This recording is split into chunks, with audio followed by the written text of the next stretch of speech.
Skuad Harimau Muda disasar layak ke separuh akhir Piala ASEAN bawah 23 tahun B23 2025. Kejohanan akan berlangsung di Indonesia 15 hingga 29 Julai ini. Ketua Jurulatih B23 Nafuzi Zain berkata sasaran itu realistik mengambil kira cabaran yang bakal ditempuh. Memang matlamat kita adalah sasaran utama kita adalah ke final. Tetapi untuk situasi sekarang kita lebih memfokuskan kepada game by game, terutamanya dari rasa perlawanan yang penting untuk persegi kita bertemu dengan Filipina.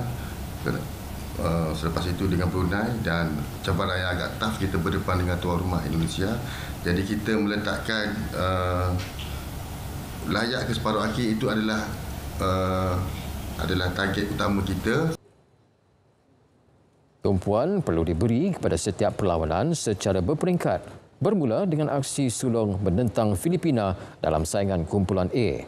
Beberapa nama tersenarai mewakili negara, antaranya pemain yang pernah beraksi bersama skuad senior, Ubaidullah Syamsul Fazili, Fergus Teni dan Hakimi Azim Rosli. Dalam pada itu, Nafuzi akui cabaran berbeza mengendalikan skuad kebangsaan berbanding ketika memimpin pasukan kelab.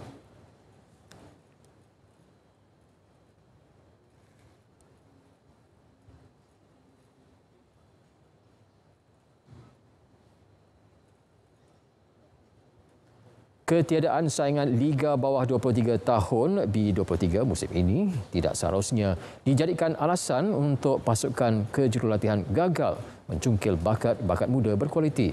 Demikian ditegaskan pengarah teknikal Harimau Melaya Tan Cheng Ho. Jelas beliau barisan jurulatih perlu bersikap terbuka dan berdaya saing dalam menyesuaikan diri dengan situasi semasa bola sepak negara meskipun berdepan cabaran tanpa platform liga khusus untuk pembangunan pemain muda. The most important that I think the coaches have a discipline and a motivation to select the best the players. At the same time, we know the MFL under 23 already left, and definitely we have to find our way to monitor. At the same time, always, as I mentioned, we have to always communicate with the coaches that we see the progression of the players. Ketiadaan Liga B23 musim ini dilihat mengurangkan peluang pemain muda untuk mendapatkan minit permainan secara kompetitif. Bagaimanapun, beberapa pihak telah mencadangkan alternatif jangka pendek, antaranya penganjuran liga pelapis serta perlawanan persahabatan bertaraf tinggi bagi mengelakkan atau mengekalkan momentum pembangunan pemain muda negara.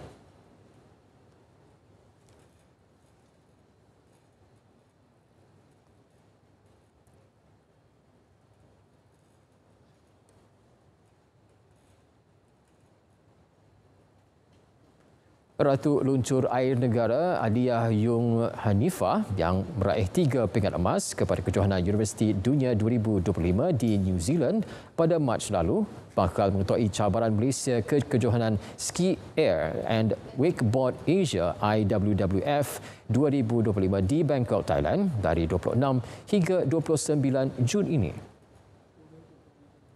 Persekutuan Ski Air dan Papan Luncur Malaysia MWWF menerusi kenyataan memaklumkan Aliyah akan bersaing dalam 3 acara utama iaitu slalom, tricks dan jump serta menjadi calon utama dalam kategori keseluruhan wanita. Beliau akan disertai oleh Syahir Nasir dalam acara slalom lelaki terbuka, serta 2 adik-beradiknya Aiden Yung Hanifah dan Adam Yung Hanifah yang masing-masing akan mengambil bahagian dalam acara slalom, tricks dan jump. Seorang lagi wakil negara, Aiden Noah Saisi, akan bertanding dalam acara wakeboard bawah 14 tahun.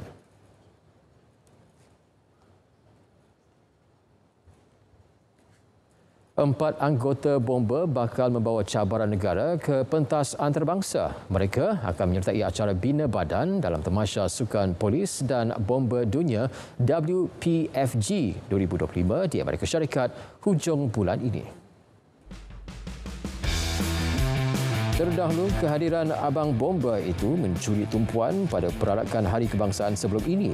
Ketua Pengarah JBPM, Datuk Nur Hisham Muhammad, berkata pernyataan sulung itu jadi komitmen jabatan mempromosi kecergasan fizikal serta semangat kesukanan dalam kalangan warganya.